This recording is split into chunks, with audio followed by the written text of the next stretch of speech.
Yo, what's going on YouTube? This is El Tiro, and today is Tutorial Thursday, where we learn a cool concept or trick to add to your freestyle dancing.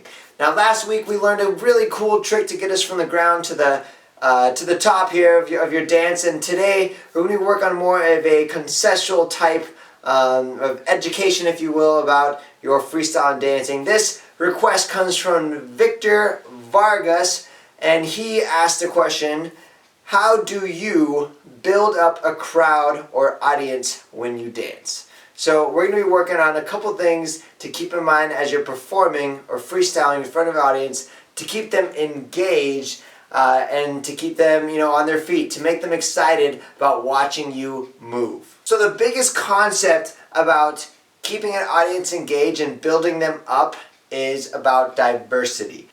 When I say diversity, I'm talking about different types of movements in your freestyle. So let's say if you're moving slow motion, you want to contrast that into a fast motion, into a trick. And so kind of emphasizing those showcase or wow moves that you have in your dance style. For example, let's say I'm doing a slow motion warp.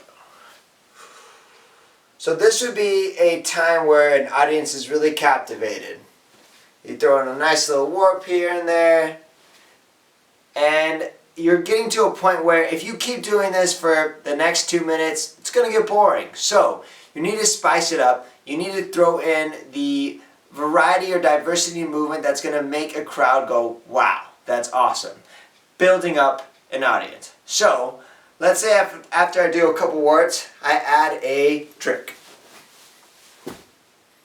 Naturally, and I would hope if your audience is awake, they're going to be like, oh wow, that's awesome. Because what I did is I just trained their eye to make that move cooler than it actually is. If I was doing crazy stuff and then did the move, it's actually not going to be as cool as if I did something very basic in slow motion and then transition to a very captivating move. It's like if you're watching something that is boring and transition to something that is super freaking awesome, it's very noticeable. Now that doesn't mean that you need to dance super boring and then do something like super cool to get an audience, but the point is you need to have contrast in your dance.